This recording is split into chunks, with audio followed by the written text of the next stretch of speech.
Maintenant que toute la famille est réunie pour célébrer le mariage de Nick, annonça mon père au micro, interrompant notre première danse, j'ai une annonce importante à faire. Ma femme Claire me regarda d'un air perplexe tandis que les 200 invités tournaient leur attention vers Harold Brennan, le patriarche de Brennan Technologies. Même à mon propre mariage, il ne pouvait s'empêcher d'être le centre de l'attention.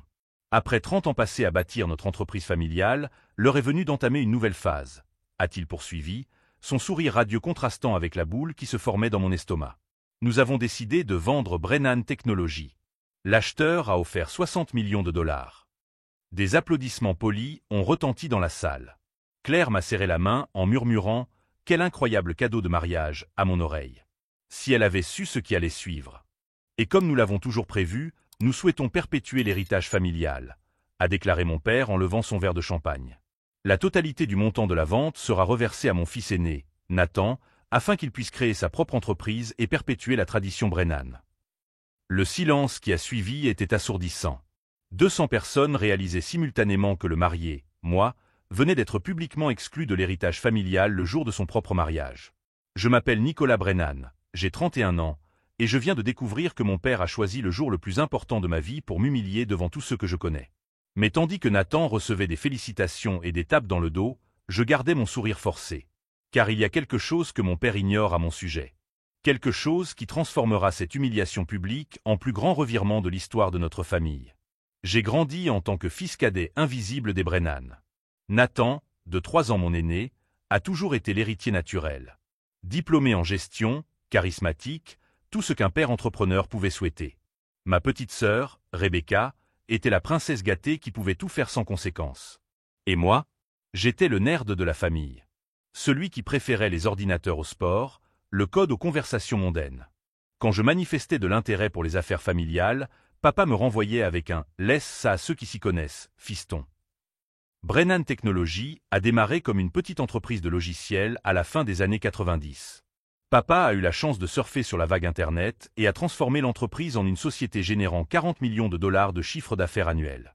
Pas mal pour quelqu'un qui savait à peine utiliser l'email quand il a commencé. Le problème, c'est que papa n'a jamais évolué.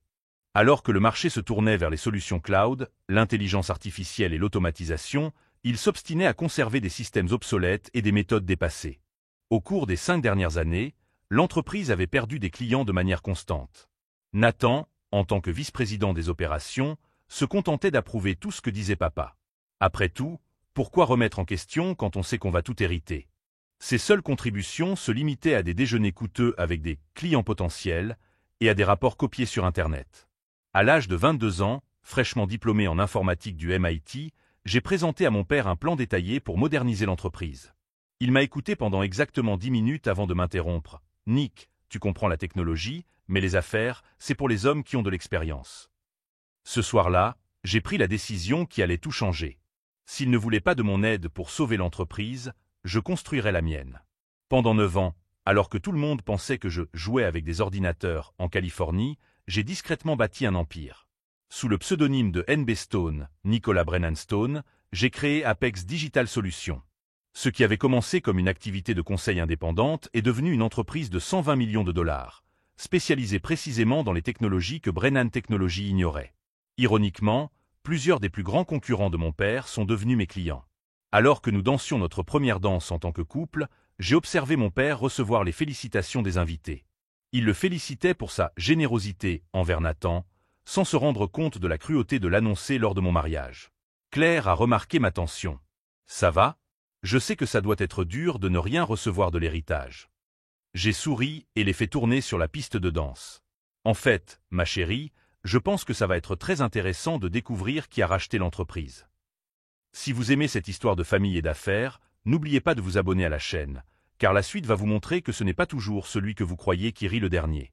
Car demain matin, lorsque les contrats seront signés, mon père découvrira que NB Stone, le mystérieux acheteur de Brennan Technologies, est beaucoup plus proche qu'il ne le pense. » La fête s'est poursuivie comme si de rien n'était.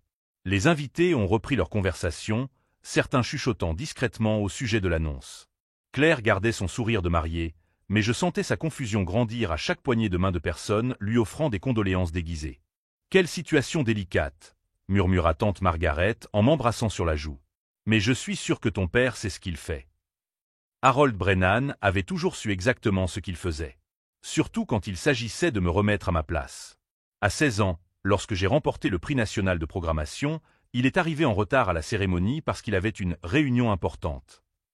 Nathan, qui avait échoué en calcul à la même période, a reçu une nouvelle voiture pour le motiver à travailler plus. À 21 ans, lorsque j'ai décroché un stage chez Google, papa a déclaré à table « J'espère que cela te sortira de la tête tes fantasmes d'entrepreneur. Les grandes entreprises ont besoin d'employés, pas de rêveurs. » Nathan, qui avait été renvoyé de 2 universités pour tricherie, a été promu consultant junior chez Brennan Technologies le jour même. Le schéma était toujours le même. Mes succès étaient minimisés, considérés comme des coïncidences ou de la chance. Les échecs de Nathan étaient des expériences enrichissantes qui le rendaient plus mûr pour diriger. Mais le moment qui a tout changé s'est produit il y a 3 ans, lors du dîner de Thanksgiving. Je venais de recevoir ma 2e tranche d'investissement pour Apex Digital Solutions. 20 millions de dollars qui allaient transformer ma start-up en une véritable entreprise. « Papa, j'ai une nouvelle. » ai-je commencé, incapable de contenir mon excitation. Mon entreprise a reçu un investissement important. Nous allons nous développer dans 3 nouveaux États. Harold a à peine levé les yeux de sa dinde. « C'est super, fiston. Nathan, raconte à ton frère le nouveau contrat que tu as décroché. » Nathan, qui, je le savais, avait perdu 2 clients importants ce mois-là, s'est mis à inventer des détails sur un prétendu contrat d'1 million de dollars. Papa l'écoutait avec une attention religieuse, lui posant des questions détaillées, manifestant un intérêt qu'il ne montrait jamais pour mes projets. « Tu vois, Nick ?» dit papa à la fin. « C'est comme ça qu'on construit une véritable entreprise. Avec des relations, pas avec des astuces informatiques. » Ce soir-là, j'ai pris la décision qui allait aboutir à ce moment précis. Si Harold Brennan voulait faire comme si je n'existais pas, je disparaîtrais complètement, jusqu'à ce que je sois prêt à réapparaître en force. J'observais Nathan de l'autre côté de la salle, recevant les félicitations de ses oncles et cousins. À 34 ans, il s'était parfaitement glissé dans le rôle de l'héritier sans mérite. Les cheveux toujours parfaitement coiffés, vêtu d'un costume hors de prix payé par papa, et arborant ce sourire arrogant de ceux qui sont nés en pensant qu'ils méritaient tout. « Merci, oncle Robert », disait Nathan en ajustant sa cravate. Papa a toujours su que j'avais un instinct naturel pour les affaires. C'est une question de gènes. Des gènes. Comme si l'incompétence était héréditaire. Pendant des années, j'ai vu Nathan transformer chaque opportunité en désastre. Lorsque papa l'a chargé de gérer le projet du plus gros client de l'entreprise, Nathan a sous-traité le travail à une entreprise indienne bon marché, qui a livré un produit tellement défectueux que nous avons failli perdre le contrat. La faute a été rejetée sur des problèmes de communication et des attentes irréalistes du client. Lorsque Nathan a été chargé de recruter de nouveaux développeurs, il a choisi les candidats en fonction de leur alchimie personnelle, code pour des gens qui le flatteraient, ce qui a donné lieu à une équipe technique qui arrivait à peine à mettre à jour un site web basique. La solution a été de restructurer les responsabilités techniques pour se concentrer sur la stratégie. Chaque échec de Nathan était présenté comme une expérience précieuse. Chaque succès que je remportais en dehors de l'entreprise était ignoré ou minimisé. Claire s'est approchée, tenant 2 coupes de champagne. « Ça va ?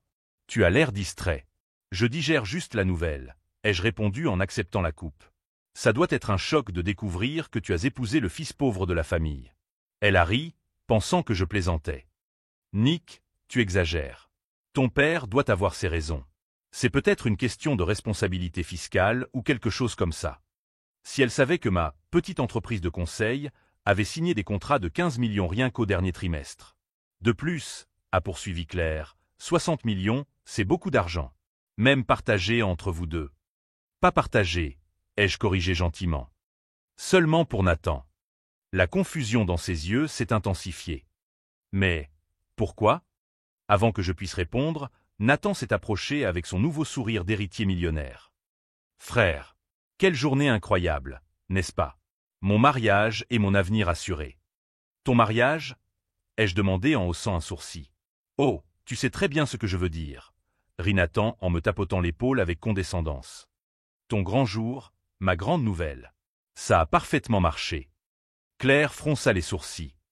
Nathan, tu ne trouves pas que le timing était un peu inapproprié? Claire, ma chérie, Nathan prit son ton de cadre expérimenté, les affaires n'attendent pas les moments opportuns.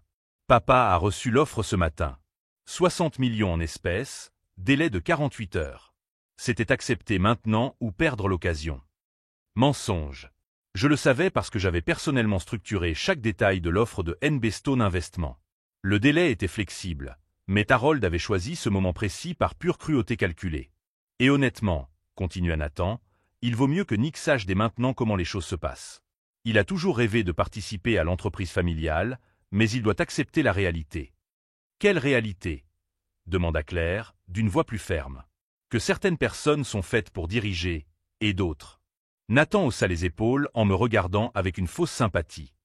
D'autres sont mieux adaptés à d'autres voies. L'insulte était si désinvolte, si naturelle, que Claire commença enfin à comprendre ce que j'avais enduré pendant des décennies. À ce moment-là, papa s'approcha de notre groupe, encore rayonnant de sa démonstration de pouvoir. Nathan, nous devons parler de la transition. Le nouveau propriétaire veut une réunion demain à 9 h. Bien sûr, papa. Je réfléchis déjà à plusieurs améliorations que nous pourrions mettre en place. Harold acquiesça d'un signe de tête. Excellent. C'est exactement ce genre de vision stratégique qui m'a convaincu de structurer la vente de cette manière. Il m'a jeté un bref regard, comme s'il se souvenait de mon existence. Nick, j'espère que tu comprends que ce n'est pas personnel.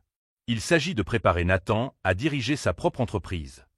Bien sûr, papa, ai-je répondu calmement. Je suis sûr que Nathan est plus que prêt à rencontrer le nouveau propriétaire demain. Nathan sourit avec une confiance excessive. Ça va être intéressant de travailler avec ce NB Stone. J'ai fait des recherches sur lui. Très mystérieux, il ne donne jamais d'interview.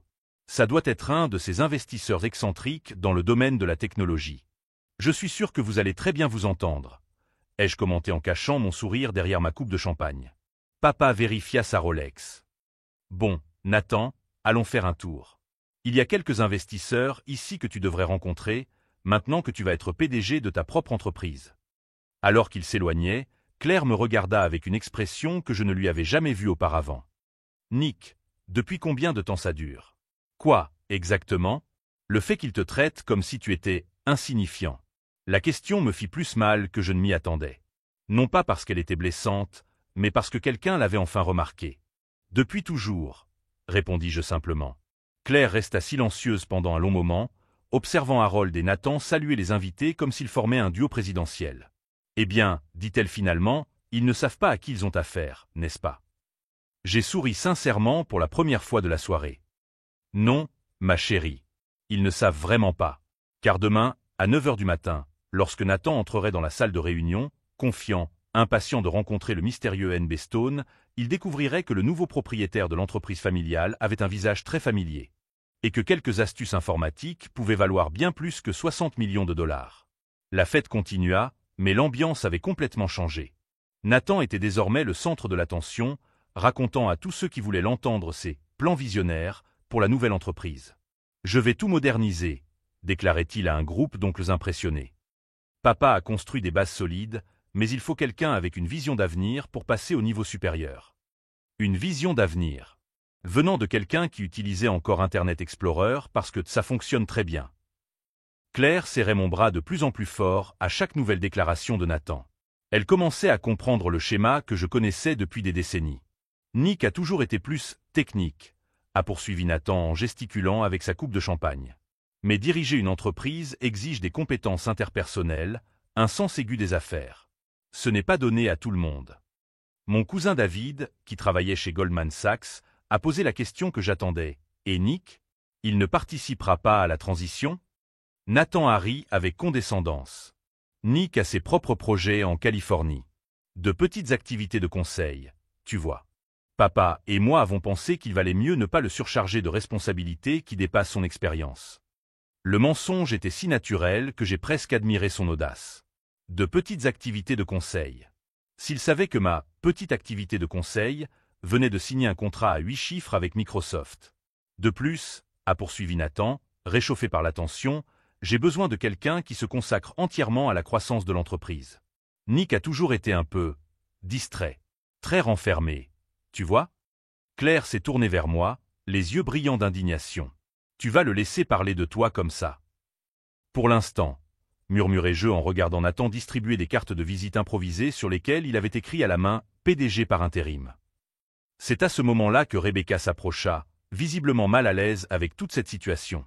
À 28 ans, Ma sœur avait toujours été la plus sensible de la famille, servant souvent de médiatrice silencieuse entre les dynamiques toxiques des Brennan. « Nick, je peux te parler un moment ?» demanda-t-elle en m'entraînant vers un coin plus discret de la salle. « Ce n'est pas correct, » dit-elle, ses mots sortant par saccades nerveuses. « Annoncer ça à ton mariage. T'exclure complètement. J'ai confronté papa il y a 1 heure. Tu sais ce qu'il a dit ? J'attendais, même si je connaissais déjà la réponse. Que tu n'avais pas la tête pour assumer ce genre de responsabilité. Que Nathan était né pour diriger. Comme si tu étais une sorte d'incompétent. » Rebecca secoua la tête, frustrée. « Nick, je sais que tu es en train de construire quelque chose de grand en Californie. Je ne comprends peut-être pas tous les détails techniques, mais je vois comment tu parles de ton travail. Il y a de la passion, de vraies connaissances. » Rebecca. « Non. Laisse-moi finir. » Ses mains tremblaient légèrement. « Nous avons grandi dans la même maison. Je t'ai vu construire des ordinateurs à 12 ans, pirater le réseau de l'école à 15 ans, remporter ses prix de programmation. Nathan arrive à peine à utiliser Excel sans aide. » Les paroles de Rebecca ont touché quelque chose que j'avais essayé d'enfouir pendant des années. Au moins quelqu'un dans la famille avait prêté attention. Et le pire, a-t-elle poursuivi, c'est que papa le sait. Il sait que tu es plus compétent, plus intelligent, plus innovant. Mais quelque chose en lui ne peut pas l'accepter. Pourquoi penses-tu qu'il en est ainsi ? Ai-je demandé, sincèrement curieux de connaître son point de vue. Rebecca a hésité, puis a poussé un profond soupir. Parce que tu lui rappelles ce qu'il n'est pas. Papa a eu de la chance avec son entreprise. Il était au bon endroit au bon moment. Mais toi, tu as un talent authentique. Ça l'effraie. Nos réflexions ont été interrompues lorsque nous avons entendu Nathan élever la voix de l'autre côté de la salle. Franchement, je pense que Nick se sent soulagé, disait-il à un groupe encore plus important d'invités. La pression familiale, les attentes, les responsabilités. Tout le monde n'est pas fait pour ce genre de vie. Claire s'était placée en périphérie du groupe, les poings serrés. Je pouvais voir exactement le moment où sa patience s'est épuisée. « Nathan, » l'interrompit-elle, sa voix coupant la conversation, « pourrais-tu arrêter de parler de mon mari comme s'il n'était pas là ?» Le salon est devenu plus silencieux. Nathan a cligné des yeux, ne s'attendant clairement pas à une telle résistance de la part de sa douce nouvelle belle-sœur. « Claire, je ne... » « Si, tu l'as fait. Tu as passé les 20 dernières minutes à minimiser les accomplissements de Nick devant des gens qui le connaissent à peine. » J'ai ressenti une vague de fierté et de panique à la fois. Claire défendait mon honneur, mais elle était également en train d'aggraver une situation que je préférais garder sous contrôle. Nathan a adopté sa posture défensive habituelle. « Écoute, Claire, je sais que tu veux soutenir ton mari, mais il y a des contextes familiaux que tu ne comprends pas. »« Je comprends parfaitement, » a rétorqué Claire, d'une voix plus ferme. « Je comprends que tu aies passé toute la soirée à te mettre en avant à ses dépens. À son mariage. » La salle était désormais presque totalement silencieuse. Même les conversations parallèles avaient cessé. Harold apparut comme s'il avait été appelé par un radar paternel, se déplaçant rapidement pour contrôler la situation. « Tout le monde, » dit-il avec son sourire politique, « restons concentrés sur la fête. Nathan, que diriez-vous d'un toast aux mariés ?» Mais le mal était fait. Le masque était tombé, et plusieurs personnes dans la salle avaient désormais vu la dynamique familiale réelle à l'œuvre. Alors que Nathan levait son verre pour un toast forcé, j'ai pris ma décision finale. Pendant 31 ans, j'avais accepté d'être le fils invisible, le frère sous-estimé, le membre de la famille dont les réalisations étaient systématiquement minimisées ou ignorées. Mais en regardant Nathan porter un toast à mon frère Nick et à sa magnifique épouse, utilisant mon propre mariage comme tremplin pour sa célébration personnelle, j'ai senti quelque chose se durcir en moi. Il ne s'agirait plus de prouver ma valeur à leurs yeux. Il s'agirait de leur montrer à quel point ils avaient choisi d'être aveugles. Le lendemain matin, NB Stone Investment devait rencontrer la direction de Brennan Technologies pour discuter de la transition. Nathan allait entrer dans cette salle en espérant rencontrer un investisseur mystérieux, prêt à financer ses rêves d'entreprise. Au lieu de cela, il allait découvrir que certaines vengeances valent la peine d'attendre une décennie pour être parfaitement exécutées. Et que sous-estimer le mauvais fils de la famille pouvait coûter bien plus que 60 millions de dollars. Le lendemain du mariage, je me réveillais avec une gueule de bois émotionnelle qui n'avait rien à voir avec le champagne. Claire se réveilla avant moi, assise sur le bord du lit avec une tasse de café, regardant par la fenêtre de notre chambre d'hôtel. « Tu vas vraiment laisser passer ça ?» demanda-t-elle sans se retourner. « Laisser passer quoi ?» L'humiliation. L'exclusion. La façon dont ils ont parlé de toi devant toute notre famille et tous nos amis. Je me suis assis à côté d'elle et l'ai attirée vers moi. « Claire, il y a des choses que tu ne sais pas encore à mon sujet, au sujet de mon entreprise. Elle s'est tournée vers moi et m'a étudié le visage. Alors dis-moi. Pendant 3 heures, je lui ai tout expliqué. Comment j'avais créé Apex Digital Solutions. Comment NB Stone était mon pseudonyme. Comment j'avais passé les 18 derniers mois à étudier chaque aspect de Brennan Technologies, à identifier ses faiblesses, à cartographier ses dépendances. Tu es en train de me dire, dit Claire lentement, que tu es l'acheteur mystérieux. Que tu as racheté l'entreprise de ton père. Techniquement, NB Stone Investment a fait une offre d'achat qui a été acceptée par le conseil d'administration. Je me suis contenté de coordonner les détails. Claire resta silencieuse pendant un long moment. Puis elle se mit à rire. Pas un rire nerveux, mais un rire sincère, qui s'amplifia jusqu'à devenir un éclat de rire qui la plia en deux. Nathan va découvrir que c'est toi le nouveau patron, parvint-elle à dire entre 2 éclats de rire. Mon Dieu, Nick. C'est génial et terrible à la fois. Alors que Claire digérait cette révélation, mon téléphone sonna. C'était Marcus Chen, mon avocat et directeur financier chez Apex Digital Solutions. Nick, nous avons un petit problème avec les documents de Brennan. Il demande des informations supplémentaires sur la structure de propriété de NB Stone avant de finaliser. Quel genre d'informations? Rien qui compromette ton identité pour l'instant, mais Harold Brennan se montre plus diligent que prévu. Il a engagé un cabinet d'audit indépendant pour vérifier nos actifs. C'était inattendu. Papa n'avait jamais fait preuve d'une telle prudence dans les affaires auparavant. Marcus, accélère la documentation. Je veux que tout soit signé avant qu'ils aient le temps de poser trop de questions. Après avoir raccroché, Claire m'a regardé avec inquiétude. Des problèmes. Papa est plus prudent que d'habitude. Nathan a peut-être suggéré un audit plus rigoureux. Qu'est-ce que cela signifie? Cela signifie que je dois accélérer le calendrier. Nous avons passé le reste de la matinée à annuler notre lune de miel qui n'avait duré qu'une nuit. Claire a insisté pour m'accompagner afin d'assister au spectacle, comme elle avait commencé à l'appeler. À 2 heures de l'après-midi, nous étions au cabinet d'avocat de Harold, où la signature finale des contrats allait avoir lieu. J'étais arrivé 1 heure avant la réunion, par une entrée latérale, et j'attendais dans la salle de conférence adjacente. À travers la paroi en verre dépoli, je pouvais voir Harold et Nathan arriver à l'heure. Nathan portait son plus beau costume et tenait une mallette en cuir que j'ai reconnue comme étant un cadeau de Noël que papa lui avait offert il y a des années. « Tu es nerveux » ai-je entendu Nathan demander pendant qu'il rangeait des documents. « Un peu » admit Harold. « Quelque chose chez ce NB Stone me dérange. Trop de discrétion, trop de précipitation. Les hommes d'affaires qui réussissent aiment généralement se montrer. Il est peut-être simplement introverti, suggéra Nathan. Beaucoup de génies de la technologie sont comme ça. Génie de la technologie. Si Nathan avait su qu'il venait de traiter son propre frère de génie. L'avocat de Harold, Thomas Whitfield, entra dans la pièce avec plusieurs dossiers sous le bras. Messieurs, j'ai de bonnes et de mauvaises nouvelles concernant l'audit des actifs de NB Stone. Mon estomac se noie. La mauvaise nouvelle, c'est qu'ils maintiennent un niveau de confidentialité presque impénétrable. La bonne nouvelle, c'est que c'est typique des investisseurs très performants. Tous les actifs vérifiables sont solides. L'argent est réel. Harold se détendit visiblement. Et Stone lui-même? Des informations personnelles? Très peu. Nous savons qu'il est relativement jeune pour avoir accumulé une telle fortune. Probablement la trentaine. Formation en technologie. Antécédents dans des startups à succès. Nathan rit. Ça me dit quelque chose. Ça te rappelle toi au même âge, papa. Peut-être, murmura Harold, mais je sentais que quelque chose le tracassait encore. À 3 heures pile, Marcus entra dans la pièce où j'attendais. Prêt? Je pris une profonde inspiration, ajustai ma cravate et suivis Marcus jusqu'à la salle de conférence principale. Harold et Nathan nous tournaient le dos lorsqu'on entra, examinant des documents éparpillés sur la table. Leur avocat fit les présentations officielles. Harold, Nathan, je vous présente NB Stone, de NB Stone Investment. Ils se retournèrent simultanément. Le visage de Harold passa par 3 expressions distinctes en moins de 2 secondes. Confusion, reconnaissance, puis choc absolu. Nathan eut besoin de quelques secondes supplémentaires.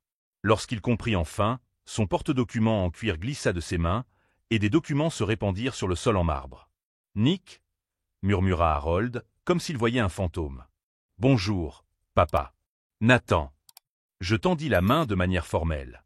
« Enchanté de vous rencontrer officiellement en tant que NB Stone. » Le silence qui suivit fut si lourd que je pouvais entendre la climatisation centrale et la circulation lointaine 16 étages plus bas. Nathan retrouva la voix le premier.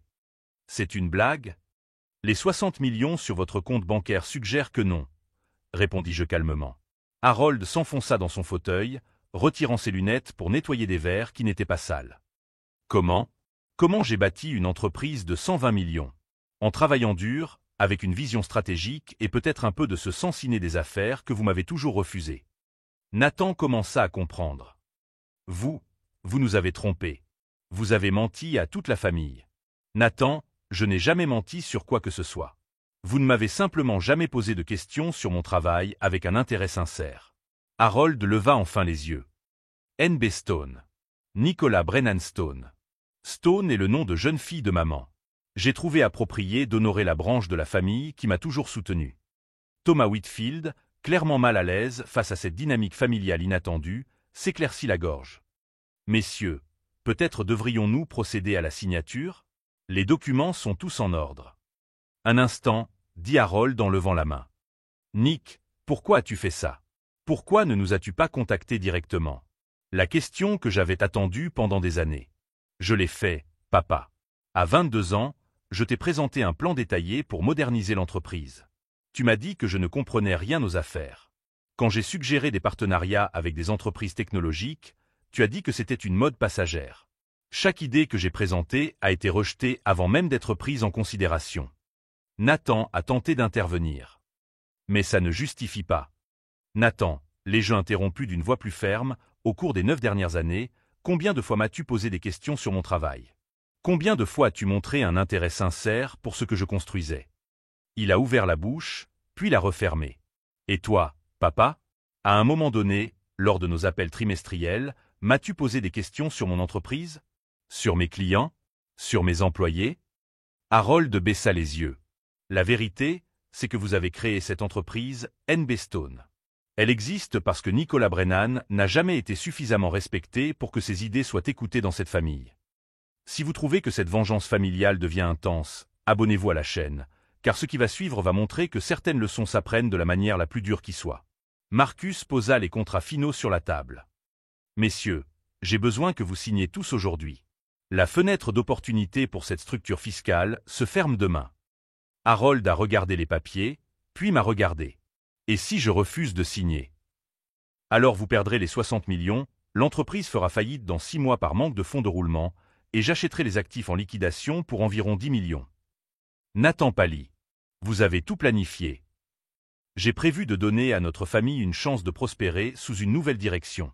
Ce qui se passera à partir de maintenant dépend de vous. Harold prit le stylo, hésita un instant qui sembla une éternité, puis signa son nom.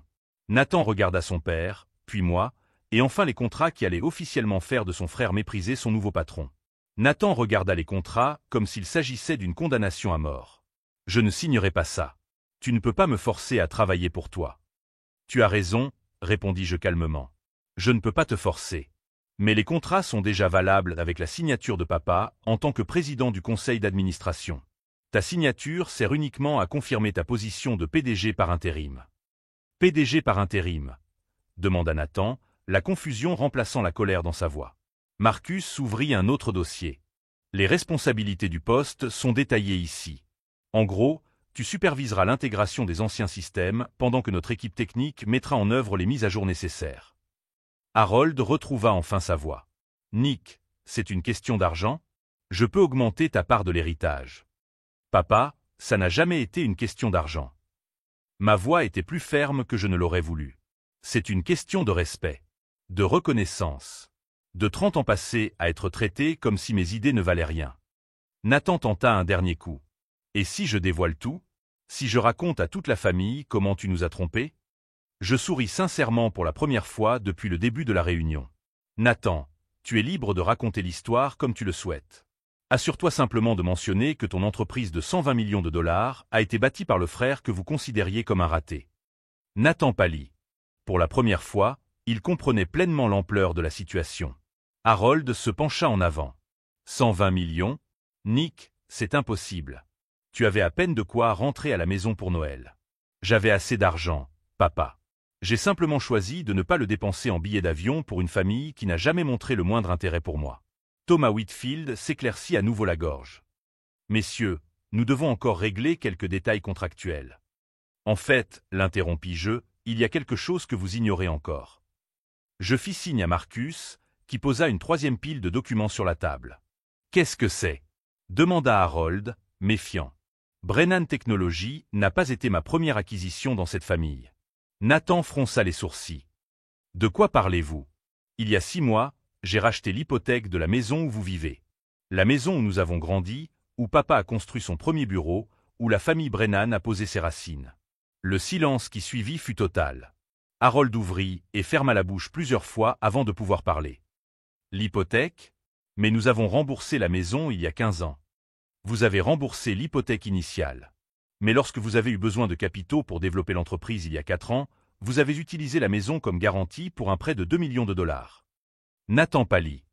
Le prêt auprès de la First National, qui a été vendu à un consortium d'investisseurs après que vous ayez manqué 3 paiements consécutifs l'année dernière.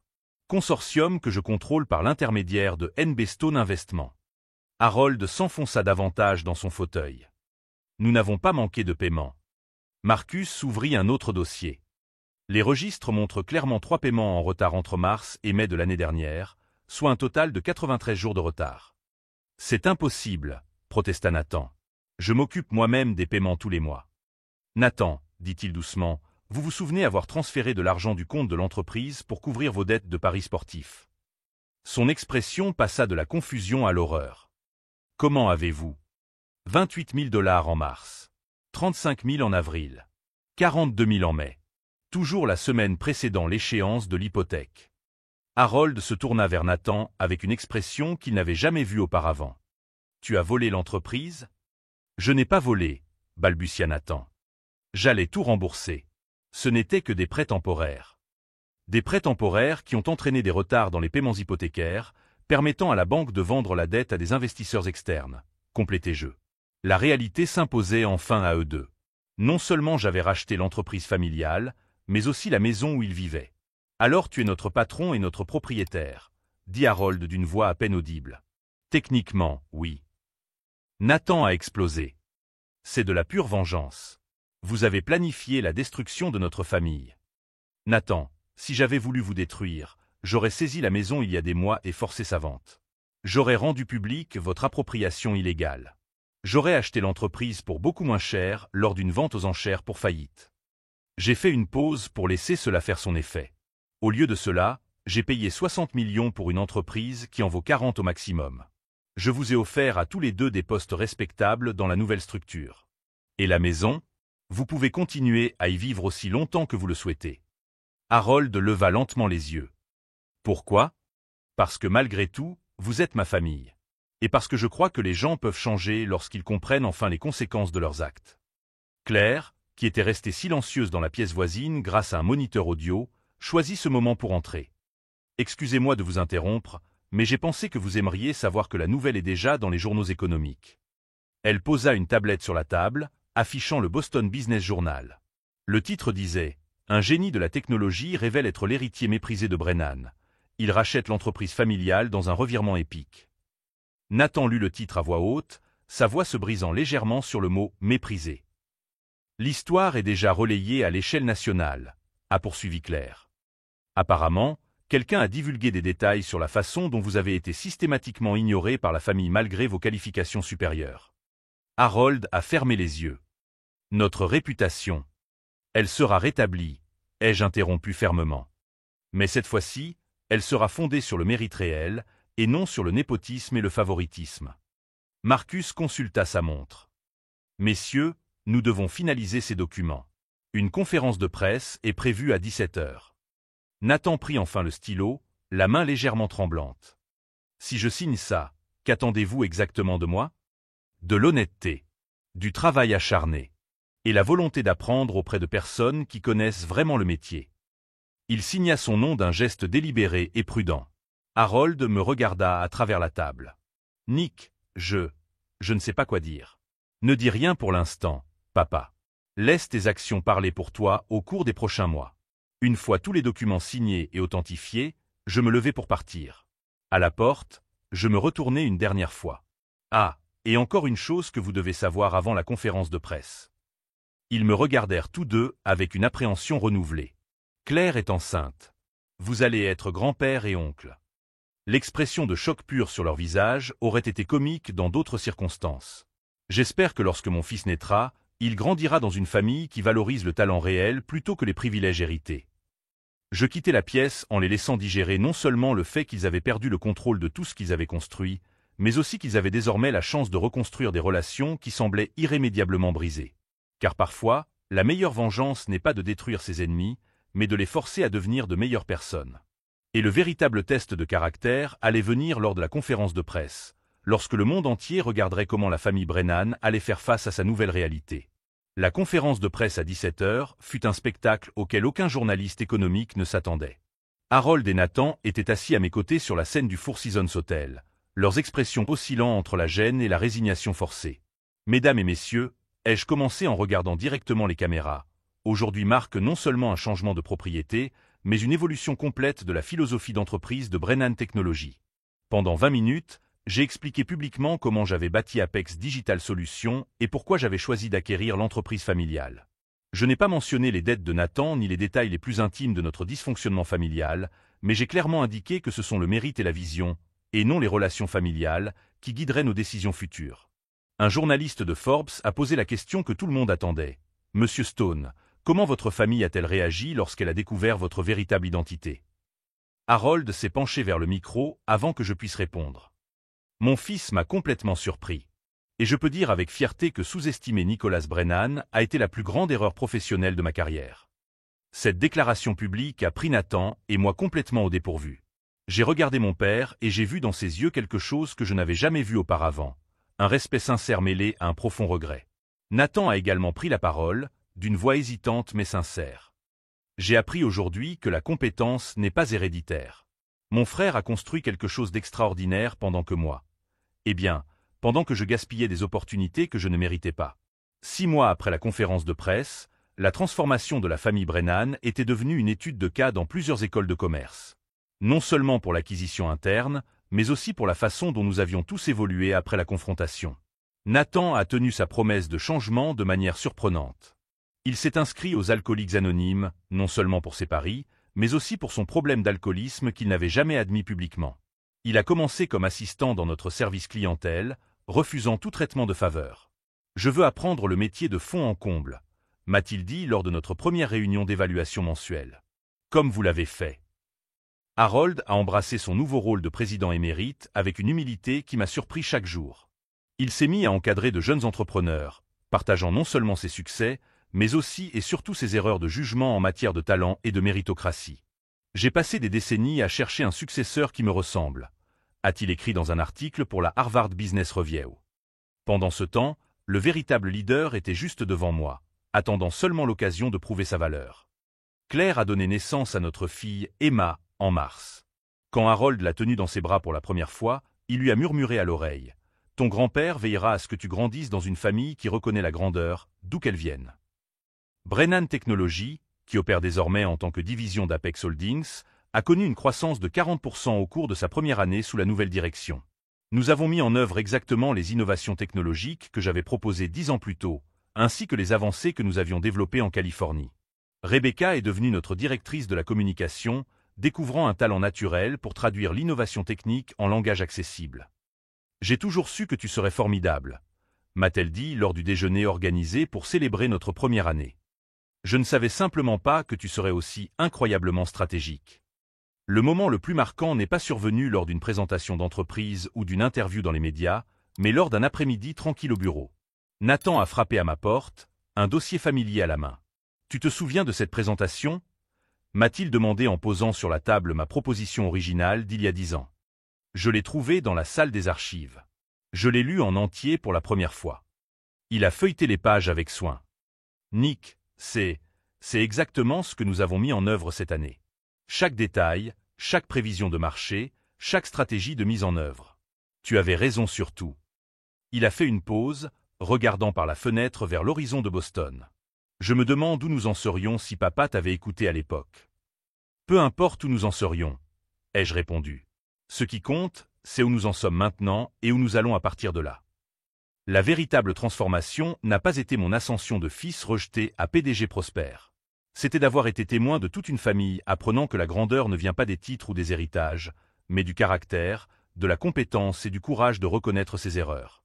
Harold ne s'est pas contenté de m'offrir des excuses formelles.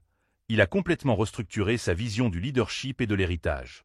Nathan n'a pas seulement accepté ses limites. Il a travaillé activement pour les dépasser grâce à l'éducation et à l'humilité. Lors du deuxième dîner de Thanksgiving après l'acquisition, alors que chaque personne à table partageait une gratitude sincère au lieu de rivaliser pour le statut, j'ai réalisé que j'avais obtenu quelque chose de bien plus précieux que la vengeance. J'avais créé la réconciliation. 3 ans plus tard, je contemple notre entreprise depuis le bureau du 20e étage, avec vue sur le port de Boston. Emma joue par terre avec des blocs de construction, courant de temps en temps vers la fenêtre pour faire signe à grand-père Harold, qui vient religieusement tous les vendredis pour le déjeuner. Nathan dirige désormais notre division de développement de la clientèle, un poste qu'il mérite amplement après des années de travail acharné et de croissance personnelle. Ses idées, lorsqu'elles sont fondées sur une expérience réelle plutôt que sur des privilèges acquis, sont souvent brillantes. La leçon la plus importante que j'ai apprise ne concerne pas la construction d'empires commerciaux ou l'exécution de vengeances élaborées.